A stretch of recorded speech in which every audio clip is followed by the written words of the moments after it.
Assalamualaikum warahmatullahi wabarakatuh.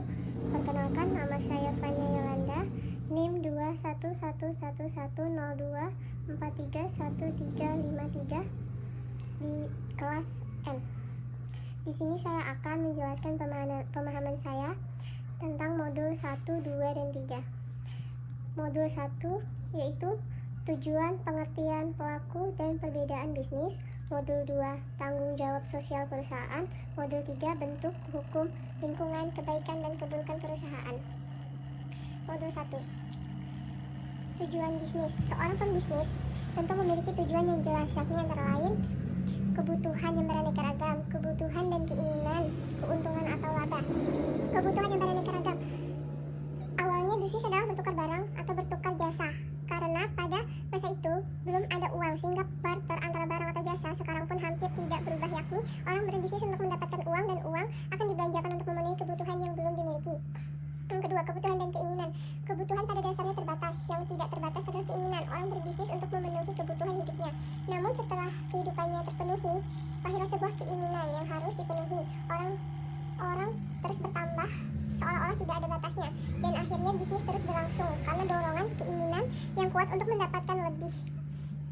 Yang ketiga, keuntungan atau laba. Semua orang sepakat berbisnis ingin mendapatkan keuntungan atau laba, profit. Keuntunganlah yang mendorong kuat seorang pembisnis untuk terus berinovasi dan beraktivitas supaya bisnis berkembang. Walaupun sebuah keuntungan itu bukan hanya bentuk materi ataupun uang, namun memberikan pekerjaan kepada orang lain, membuka lapangan kerja, serta mengalokasikan pendapatan untuk kegiatan sosial. Bentuk real dari semua itu adalah nama harumnya dapat mempekerjakan dan bagi sosial di tengah masyarakat. Pengertian bisnis banyak daripada ahli-ahli. Ada beberapa pengertian bisnis yang dapat kita pahami. Yang pertama dari Hookes dan Kepler, suatu usaha individu yang terorganisasi untuk menghasilkan dan menjual barang dan jasa guna mendapat keuntungan dalam memenuhi kebutuhan masyarakat. Dari Brown and Petrolov, suatu lembaga yang menghasilkan barang dan jasa yang dibutuhkan oleh masyarakat. Yang ketiga, Bond and Courts, semua aktivitas yang bertujuan mencapai laba dan perusahaan yang menghasilkan barang dan jasa yang dibutuhkan oleh sistem ekonomi.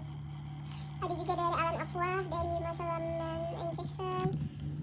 Dengan demikian dapat disimpulkan, bisnis adalah suatu usaha individu atau kelompok yang mengembangkan atau mentransformasikan sumber dana yang dimiliki untuk menghasilkan barang dan jasa yang dibutuhkan oleh konsumen, sehingga mendapatkan keuntungan dan laba dengan kegiatan itu. Pelaku bisnis. Pelaku bisnis.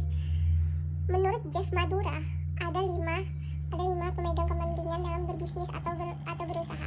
Pertama, pemilik, owners, kreditur, karyawan, penyedia material, pelanggan. Perbedaan bisnis. Bisnis terbagi menjadi dua, bisnis kecil dan bisnis besar. Bisnis kecil umumnya pemilik jadi manajer, bisnis besar manajer bukan pemilik. Bisnis kecil banyak kegagalan, bisnis besar jarang yang gagal. Batasan usaha industri atau bisnis. Kementerian Perindustrian memberikan batasan, yaitu 3. Perusahaan industri terdiri dari kecil, menengah, dan besar. Modul 2, tanggung jawab sosial perusahaan. Tanggung jawab sosial sebuah lembaga bisnis atau perusahaan harus ditanjak secepat mungkin, dan etika bisnis memberikan rambu-rambu kapan harus berhenti, atau dengan kata lain, mana yang lebih dan mana yang tidak boleh. Mana yang boleh dan mana yang tidak boleh. Sebuah lembaga bisnis harus mampu menyelaraskan semua sumber daya yang mereka miliki untuk mencapai tujuan. Dalam tanggung jawab sosial perusahaan harus memperhatikan 5 aspek, antara lain pelanggan, pekerja, pemegang saham, kreditur, masyarakat. Tanggung jawab sosial pada pelanggan. Bagaimana memastikan tanggung jawab bisnis, seperti terapkan kode etik, monitor keluhan pelanggan, memperbolehkan umpan balik. Bagaimana memastikan tanggung jawab pemerintah, peraturan keamanan produk, peraturan periklanan, peraturan persaingan industri. Tanggung jawab sosial kepada pekerja atau social responsibility employees. Memastikan tempat kerja adalah nyaman dan baik tempat ataupun peralatannya. Memastikan tidak ada diskriminasi, kesamaan kesempatan, tidak ada sara. keluhan prosedur kode etik UU tenaga pekerjaan. Tanggung jawab sosial kepada kreditur. Jika suatu perusahaan ada masalah keuangan yang tidak dapat memenuhi kewajiban, maka perusahaan wajib memberitahukan kepada kreditor. Dan biasanya kreditor tersebut memperpanjang jatuh tempo pembayaran serta memberikan vonis dalam mengatasi masalah keuangan. Tanggung jawab sosial kepada pemegang saham. Perusahaan bertanggung jawab memuaskan pemilik atau pemegang saham. Manajer perusahaan memonitor keputusan perusahaan untuk meyakinkan bahwa mereka membuatnya untuk kepentingan pemilik. Kepentingan pemilik termasuk juga gaji karyawan dikaitkan dengan kinerja perusahaan. Dalam hal ini karyawan tinggal memfokuskan kepada memaksimalkan perusahaan. Modul 3 yaitu bentuk hukum, lingkungan, kebaikan dan keburukan perusahaan. Badan usaha yang berbadan hukum dan yang bukan badan hukum. Badan usaha yang berbadan hukum. Yang pertama, subjek hukumnya adalah badan usaha itu sendiri, karena ia telah menjadi badan hukum yang sudah termasuk subjek hukum di samping manusia, artinya pihak ketiga dapat menuntun perkumpulannya, namun pihak ketiga tidak bisa menuntun masing-masing orangnya. Kedua, harta kekayaan perusahaan terpisah dari harta kekayaan pribadi para pengurus atau anggotanya. Badan usaha yang bukan berbadan hukum, subjek hukumnya adalah orang yang menjadi pengurusnya. Jadi bukan badan hukum itu sendiri, karena ia bukanlah hukum sehingga tidak dapat menjadi subjek hukum, sehingga yang dituntut adalah orang-orangnya oleh pihak ketiga.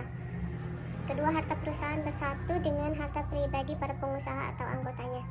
Lingkungan perusahaan bisnis. Ada beberapa lingkungan perusahaan bisnis yang perlu diperhatikan, yang ini sebagai berikut. Yang pertama, lingkungan teknologi. Kedua, lingkungan hukum dan politik. Ketiga, lingkungan sosial budaya. Keempat, lingkungan bisnis. Bentuk-bentuk perusahaan. Perusahaan perseorangan adalah perusahaan yang dimiliki satu individu. Akan tetapi dalam prakteknya badan usaha ini kerap kali merupakan perusahaan keluarga. Ini perusahaan yang menggunakan seluruh atau sebagian keluarganya untuk menjalankannya. Kebaikan dari perusahaan perseorangan mudah didirikan. Modal memulai usaha kecil, pengelolaan fleksibel dan bebas, kerahasiaan usaha terjamin. Kelemahan dan keburukannya: pertanggungjawaban tidak terbatas, modal terbatas, kualitas manajerial dan kualitas pekerjaan terbatas, kelangsungan operasi perusahaan terbatas. Perusahaan perkongsian.